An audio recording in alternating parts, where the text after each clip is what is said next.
Hello everyone. Maths के नए course में आप सबका स्वागत है। अब जैसे कि आप देख रहे हैं कि नया कोर्स है मैथ्स का, तो इसमें मैं जो है क्लास 11th के chapter number 1 that is sets से मैं शुरुआत करने जा रहा हूँ।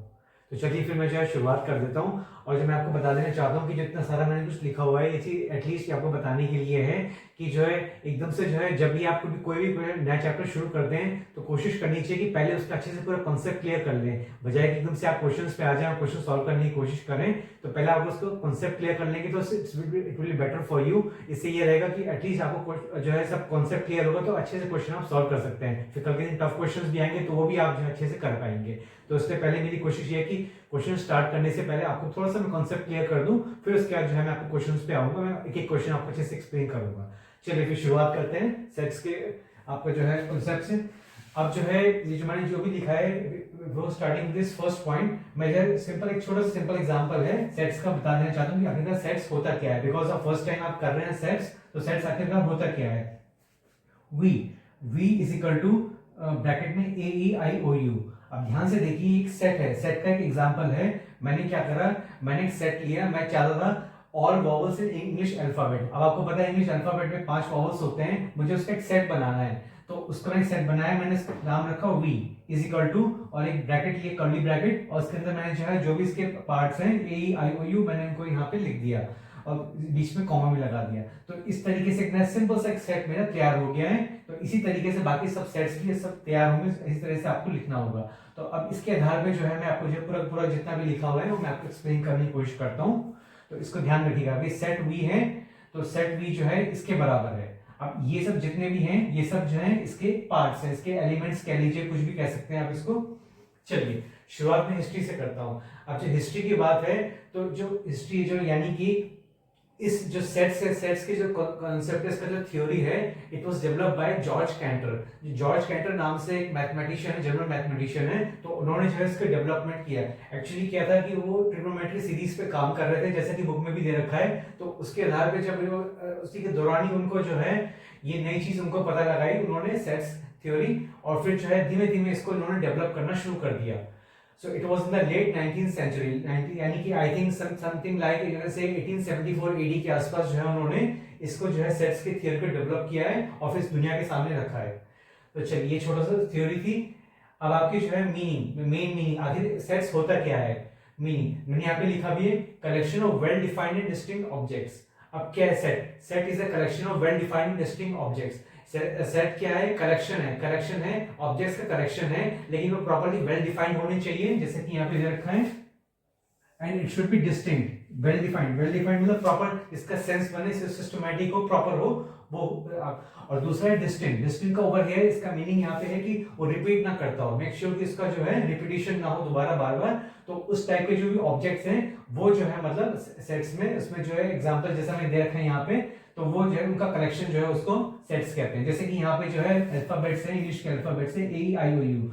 यहाँ पे ध्यान से देखिए सब जो है जो पांचों एलिमेंट्स हैं ये जो है वेल डिफाइंड है प्रॉपरली। आपको हमें पता है इंग्लिश में 5 ही अल्फाबेट होते हैं, और साथ में जो है ये डिस्टिंक्ट भी है, यानी कि इनमें से कोई रिपीट नहीं कर रहा है। तो इसको हम जो है इस कलेक्शन को हम सेट बोलेंगे।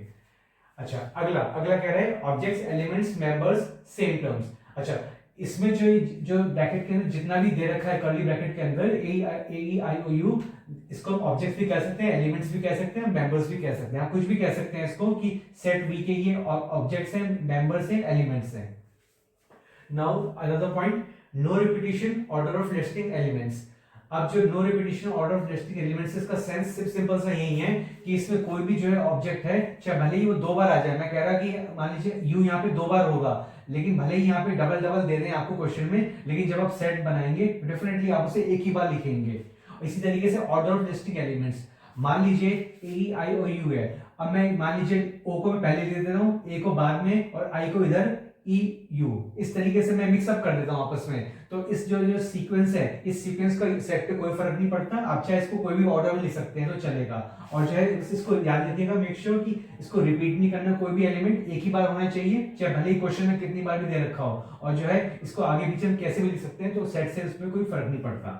चलिए अगला, sets are denoted by capital letter, elements by small letters. अब जो सेट है, सेट का जो नाम हम देते हैं वो हमेशा जो है कैपिटल लेटर से देते हैं, और जिसके एलिमेंट्स होते हैं, एलिमेंट्स ऑब्जेक्ट्स और आपका जो है मेंबर्स, ये जो है हमेशा स्मॉल लेटर से ही होते हैं, या तो इसमें नंबर होंगे या इसमें स्मॉल लेटर्स होंगे, इसमें कैपिटल लेटर कभी नहीं होता जनरली, और इसमें जो है हमेशा जो है कैपिटल लेटर से लिखते हैं, इसे हम सेट वी बोलेंगे, इस तरीके से हम लिखते हैं।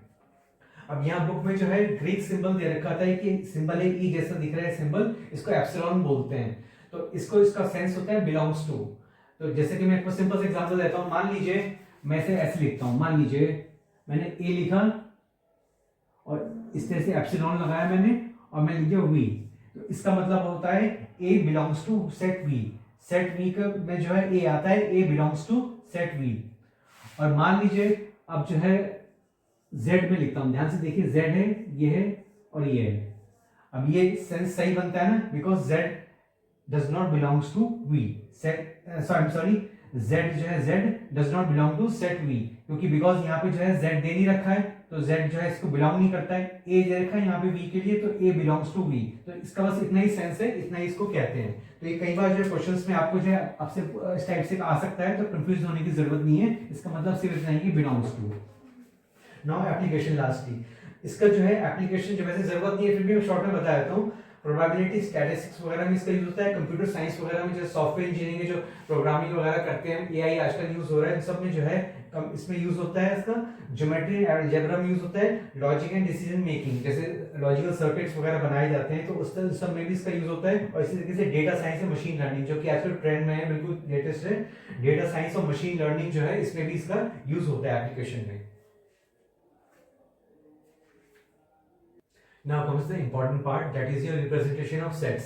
अब ये बहुत इंपॉर्टेंट है कि आपको पता होना चाहिए कि सेट्स को रिप्रेजेंट कैसे किया जाता है। तो बेसिकली दो मेथड यूज करते हैं, तो first one is your roster form and the second one is your set builder form.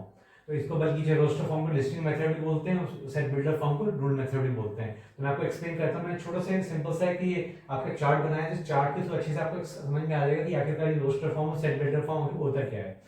मान लीजिए सिंपल सी बात है, आप ध्यान से पहले एग्जांपल देखिए। अब all vowels in English alphabets, all vowels, हमें वॉवल्स को जो है सेट बनाना है पूरा।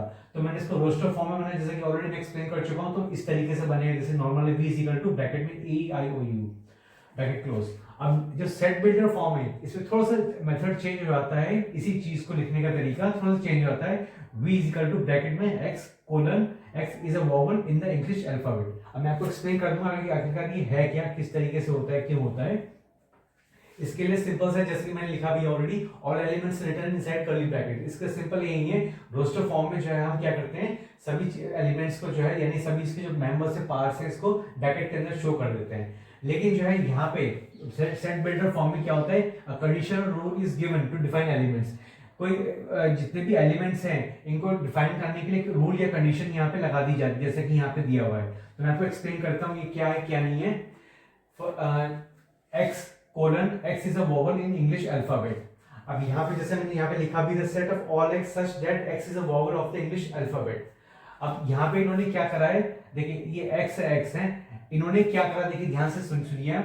x को ये पूरा जो मेंबर्स हैं इन सबको यहाँ पे नहीं लिखा इन्होंने, यहाँ पे इन्होंने इसको कुछ एक x मान लिया। मान लीजिए इस पूरे को इन्होंने एक x मान लिया कि x के बराबर है, तो इन्होंने x लिखा, कोलन लिखा, x is a vowel in the English alphabet. यहाँ पे इन्होंने रूल लगा दिया कि x क्या है, x वोवेल है इन द इंग्लिश अल्फाबेट। तो यहाँ पे इसका सेंस ये बना, the set of all x, the set of all x यानी x के जितने सेट, पूरा कंप्लीट सेट है, सच दैट, इसका मतलब है such that x is a vowel in the English alphabet. अब ये क्या लिखने का तरीका, एक स्टाइल है इसका मैथमेटिशियंस का, कि इस धीमे धीमे आगे आपको समझ में आएगा कि क्या क्यों है, किस तरीके से लिखा जाता है, आखिर इसका पर्पस क्या है।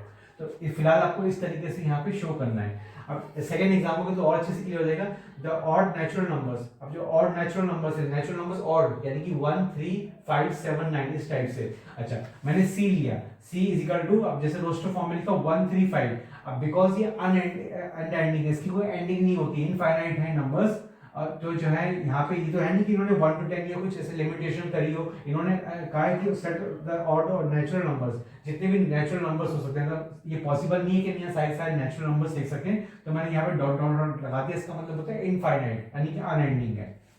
अब यहाँ पे मुझे रूल बताया, जैसे कि क्या ना, conditional rule is given to define elements. मैंने मान लीजिए इन सबको z मान लिया, z लगाया, मैंने कोलन लगाया, z is an odd natural number, यानी कि the set of all Z, the set of all Z यानी कि जितने भी जेड हैं इन सबको जेड के बराबर माना गया है। The set of all Z such that Z is an odd natural number, जैसे कि यहाँ पे दे रखा है वही सेम चीज यहाँ पे फॉलो होगी। सेम यहाँ थर्ड वाले पे आइए, all natural number which divide 42।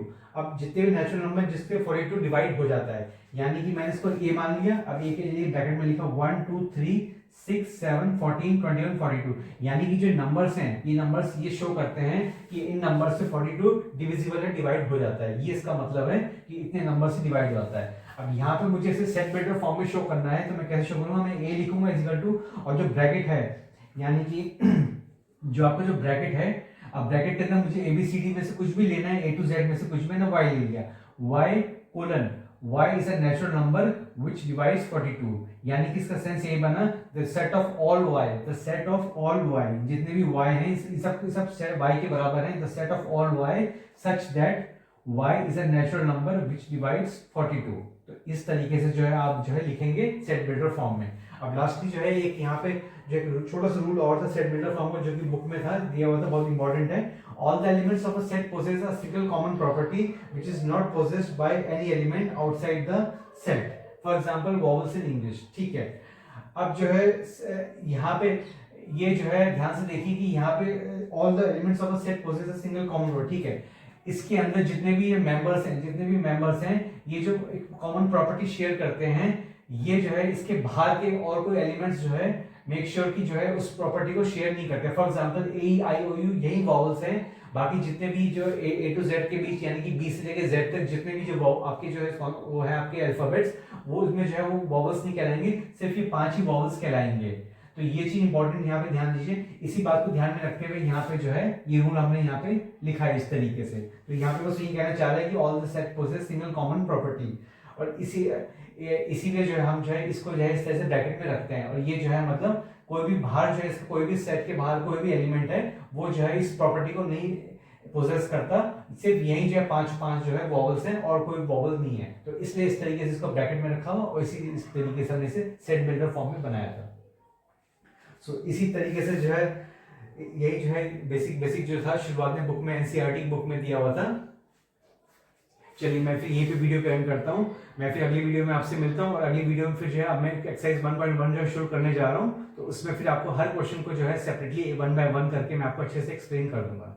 चलिए see in the next video, have a nice day.